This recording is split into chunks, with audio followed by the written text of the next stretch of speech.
Now for an update on Amazon CEO Jeff Bezos and how intimate pictures ended up on the front page of the National Enquirer. Turns out Saudi Arabia's crown prince may have hacked into his iPhone as possible retribution for tough coverage by the Washington Post, which Bezos owns. The National Enquirer made a splash when it exposed Jeff Bezos' affair with TV host Lauren Sanchez, somehow obtaining their private text messages and photos. At the time, Bezos suggested Saudi Arabia was involved as payback for the Post's relentless coverage of the Saudi government's killing of Post columnist Jamal Khashoggi. Now, a United Nations report supports that allegation, saying that Saudi Crown Prince Mohammed bin Salman sent Bezos a video text message in 2018 that likely hacked into his iPhone. Saudi Arabia calls the allegation absurd. Less clear is whether the Saudis passed info to the National Enquirer. The tabloid has already said it got the scoop from Lauren Sanchez's brother.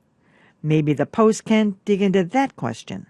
This is a classic. You lie down with dogs, you get fleas. This is the most unbelievable, snaky, tawdry, salacious. But can't you just see Jeff Bezos and Saudi Crown Prince bin Salman trading, their cell phone numbers, and then they text each other, and it's classic. And they were both trying to betray each other. So Bezos gets betrayed by bin Salman. Bezos knows it. He goes after him, gets everybody to basically confirm what he knew all along, that he's the one. But what's less clear is the relationship with the brother and whether that was a completely separate deal of handing over all that material to the Enquirer, because they're not saying how they got it. No, that's right. And let's look at this in a bigger picture kind of way, too. The Crown Prince and Jared Kushner are on WhatsApp all the time. And I don't think it's too controversial to suggest that Jeff Bezos has a few more cards in his deck than Jared Kushner does. So I think we can assume that that is being looked. The Crown Prince has complete access to Jared Kushner's information. President Trump is known to be extremely sloppy with his communications, and he's big buddies with the Crown Prince. So our friends, the Saudis, have their hands in all kinds of our communications.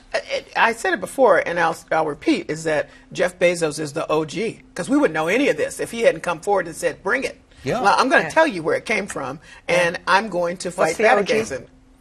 Old gangster. Oh. I'm all about the Biggie lyrics and everything today. Isn't it original gangster. Yeah. Come on, keep it real. I thank you. All right. Okay. Now, if you don't know, now you know. Anyway, my point is that we wouldn't know any of it if he hadn't come forward. Exactly. And it could be embarrassing to him as well. It was embarrassing to him as well. But good for him. But it's really, to Dan's point, very scary now to think about the other pathways by which information. They brought it on themselves. It's a sweet moment of vindication for crusty old get off my lawn grandpa here.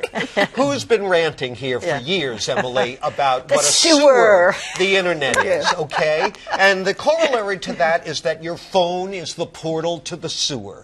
There is no privacy, and I know it seems like we're wringing our hands about this almost every week here. The reality of it is far worse than I think we even comprehend. My view of this is going to be completely different. I mean, privacy obviously is an important issue here, but when I look at what has come out of this is the fact that people go after him because of what the newspaper has done, right? It used to be a time you own a newspaper, it's like, wow, this is a great complimentary thing as a business person, it gives you some legitimacy, whatever. It has been a problem for him. There's a lot of good that has come for the publication, but I think you've seen it with the Trump administration going after him because of the Washington Post, and now here's another case of something like this happening, and that's what I find kind of fascinating. But did the Saudi prince think that they were going to back off because he was hacking into the, you know what I mean?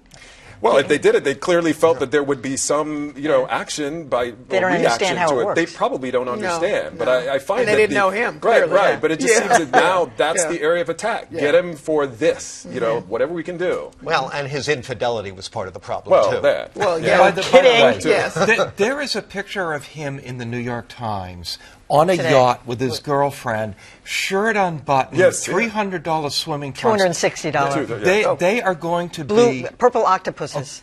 they're going to be copywriting that picture and putting it under the heading midlife crisis. And you know the shorts sold out. The shorts sold out. That's right. OG shorts. Okay. Get them while they're hot. The fact that you all know that, I'm just going to say. Okay.